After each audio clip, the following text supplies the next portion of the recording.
Hello guys! Welcome back again to our YouTube channel, Han and Kai. So today's video, another information ang ating ibabahagi sa vlog na ito. And we believe na kung ikaw ay first timer applicant, possible you encounter this situation during your visa application through your booking of appointment. So that's the information today. We will share to you about the booking of appointment. Lalo na kung first timer ka, possible na encounter mo to na hindi ka nakapag-book or ang tagal ng booking of appointment or nag-e-error.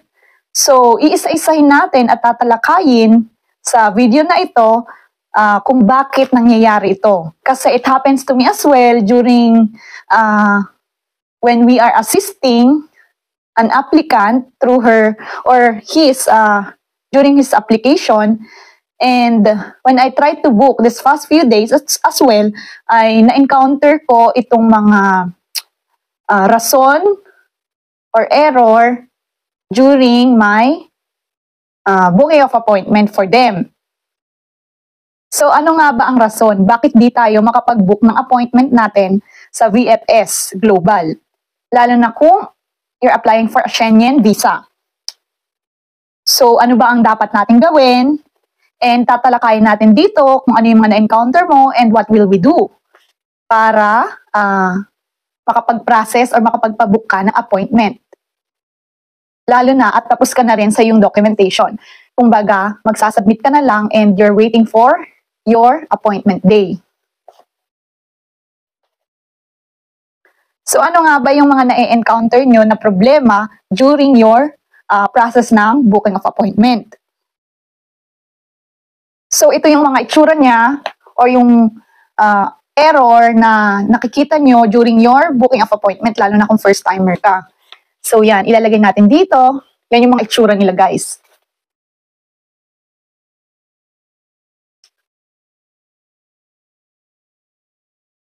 Yan, nakita nyo? Yan, ganyan din yung nangyari sa akin during I'm trying to book for appointment for my visa assistance. And during the appointment, it happens to me as well. But then, after I figure it out how to do it, then nakapag-appointment din naman ako. So now, I believe that it happens to you as well, and I'm trying or sharing the information, how can you fix it? So, ito ang rason bakit tayo hindi makapagpabook. So, let's proceed to number 1. Bakit nga ba hindi tayo makapagpabook? Minsan, mali ang link or website na inyong pinasukan. Or ginamit na link, like for example, you're applying for Denmark visit visa. Plan yung mag-book sa Denmark PFS Global. But then, hindi nyo napansin during your search bar or during your typing ng pag-search or pag-type ng BFS ay lumabas ay Austria. Pero dahil nakalagay BFS, clinic nyo na lang yon. And you're trying to make an account. Then when you try, hindi siya ma-process. Kasi iba pala yung link or website. So make sure guys na i-identify nyo yung country na a-applyan nyo. Kasi they're all BFS. Some countries of Schengen are part of BFS. Pero naka-identify dapat yung country na a-applyan nyo. Pag Denmark, then proceed type Denmark BFS Global sa Google, okay? Then make sure na it's really Denmark. Dun sa pinaka-link niya sa taas. Kasi minsan pala, Austria yon, then you already proceed or make your account there. Same lang kasi yung itsura niya, di ba? Kaya make sure na Schengen countries ng Denmark yung in-applyan nyo, okay? So, number 2 that you can possibly encounter a problem during your visa application or during your booking of appointment is minsan naman error or nag-update talaga yung system nila. And it happens to me sa Croatia. For the last 1 week, everyday talaga nag-check ako ng system ng Croatia and hindi ako makapasok. Kasi yun pala, nag-update pala or talagang siguro hindi muna nila inopen. So 1 week yun, everyday ako nag-check, hindi talaga ako makapag-book na appointment para sa aking ina-assist. So after a week, dun lang sila nag-open for the month of April. Oo. So it happens to me. So you need to learn to wait and check it every day lang talaga. Till makapasok ka sa information or sa website nila. Learn to wait. So number 3 din ay minsan wala namang available slot, di ba? For example, katulad niyan, nag-open ako ng Croatia VFS Global. Pagdating naman ng April, walang available. Till nakaano pa din siya. Parang ganito itsura niya yan.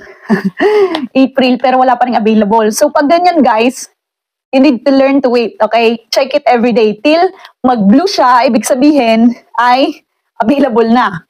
Pero pag hindi nakaganyan, ibig sabihin, wala pa rin available slot. They're still holding the system. Hindi pa rin sila pwedeng mag-book. So check it every day and learn to wait talaga. So minsan naman, ito yung lumalabas, like what I shared a while ago, di ba? So yan yung mga na-encounter yung problem. Pag ganyan, what will you do to fix it, di ba? Or how can you make an appointment? Once it happened like that you're encountering during your booking of appointment, so sometimes sa cookies yan. We suggest use the other laptop or desktop to log in, di ba? Then, sometimes naman, kaya hindi ka pala makapasok kasi mali yung account na nilagay mo or may kulang or password pala, may mali. So make sure as well na yung account name or yung email ad and password are correct, okay? Also, what to do when you encounter this? Try to clear the cache. Cache, like that. Try to clear or use a different browser like what I said. So what are the different browser that we can recommend you?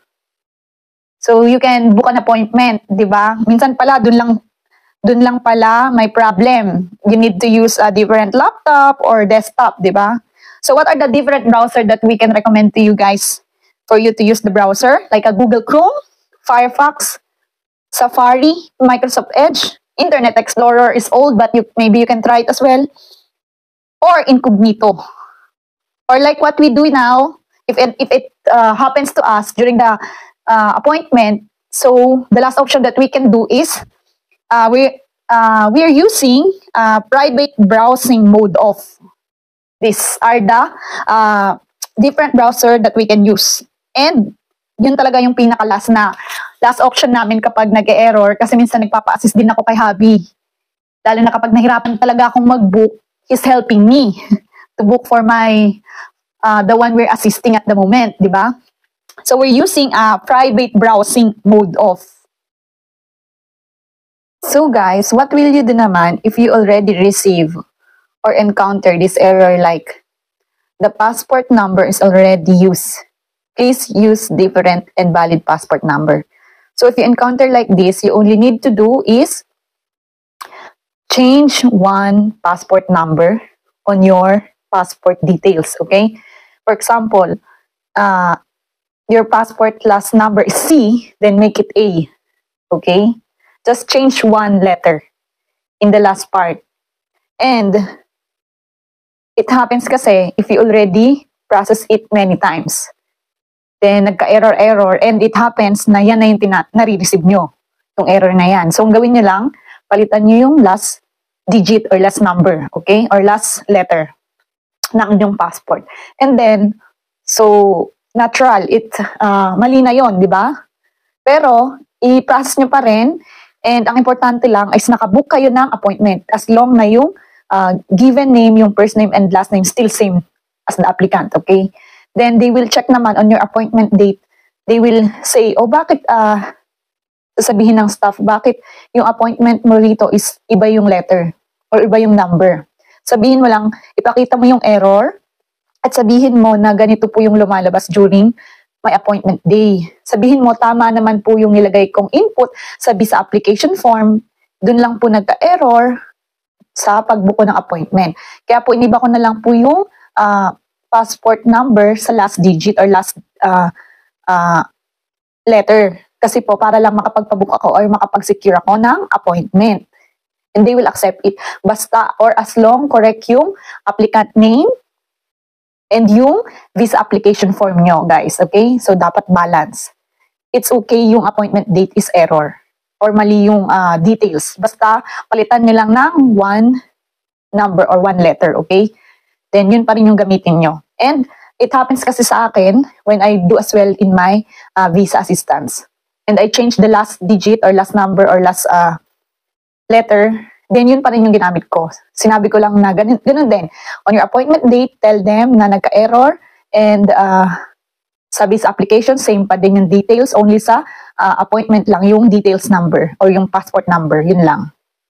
Then, maiintindihan na nila yan kasi as long na ipakita mo yung error, bakit nagkaganon. Okay? Also, if you are planning na nagbubook kayo ng appointment as a family or a group, it happens to me na I have two mag-ina na client na ina-assist ko it's a mother and daughter na applicant for Croatia and hindi ko talaga sila mabook kasi pinipilit ko silang i-book as one account. Pero pag ganun pala guys, so nag-error talaga siya. Ilang weeks ako hindi makapagpabook kasi nga pinipilit ko na gawin lang silang isang process.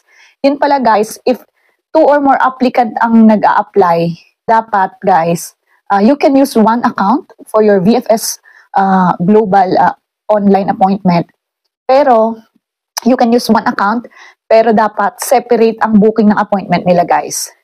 So, after ng one person, for example, one applicant is done, magkukontinuous yan guys. I-process nyo lang muna one person at a time.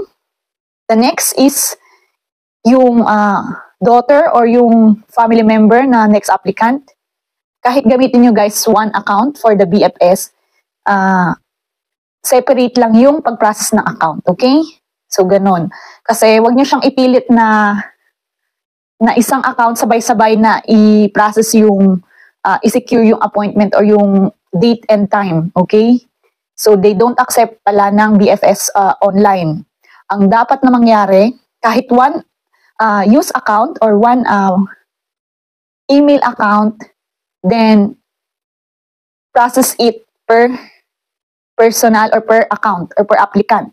After the mother you finish, then next is the daughter or the next is the family. Okay? Secured mo lang yung date and then different time. Okay? Kahit for example, April 16. So yung isa na mother 10 o'clock, then yung isa is 9:30. Ganun guys. I-secured nyo one by one. Okay?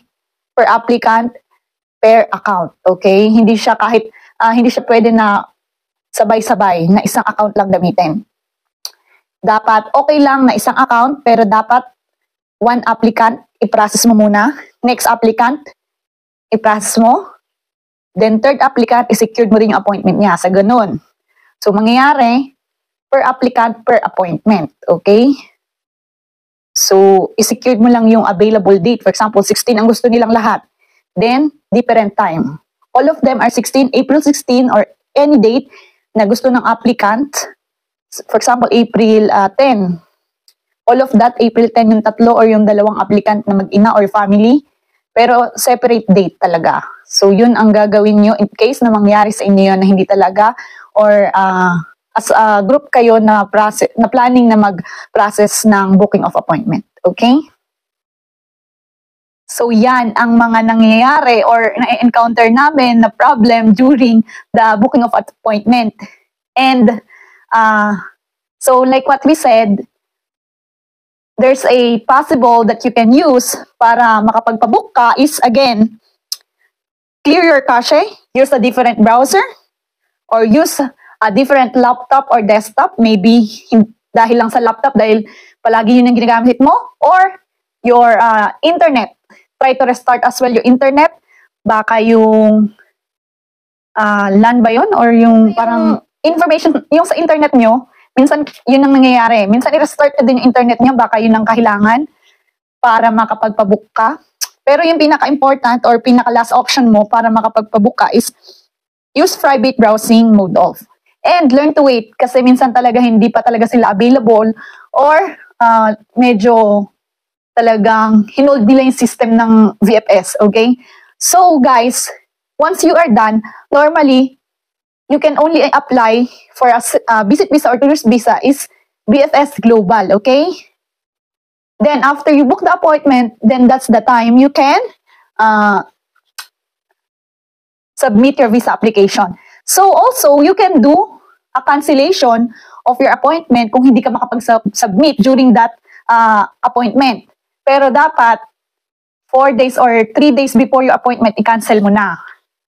And it didn't happen pa naman sa amin na nagpa-cancel ng appointment nila. Kaya talaga, we make sure na talagang sa applicant ay sinasabi namin na ito talaga yung day na available ka. Sila yung pinapapili namin guys para walang problema. Okay? Kasi sila yung magsasubmit ng kanilang visa application and kaya we make sure na yun talaga yung date na available sila na makapag-submit. So that's all. And it happens to me as well. Ngayon ay waiting na lang ako. Dahil meron na kaming ina-assess at the moment, Croatia. April, hindi pa rin ako makapag-pabook dahil naka-hold pa yung April. And I'm waiting as well. And checking every day till available or naka-blue na yung appointment. And that's the time I can book. So it happens to me as well. We believe it happens to you as well. So we are sharing this for you to get ideas. How can you fix or how can you book your appointment in the future, di ba? So that's all. Hope that you get ideas on the vlog and hopefully it helps you. So kung hindi ka pa subscriber sa aming YouTube, kindly subscribe and click the notifications as well so you are always notified on our next vlog that we will share here as well. So not only booking appointment ang aming sinishare dito, some information as well for the Schengen visa. And just type or search as well kung anong country yung naibahagi na namin dito. Marami na din naman. And baka magka-idea ka pa for your future visa application as well. So that's all. Thank you guys and God bless. Sana nakatulong ito.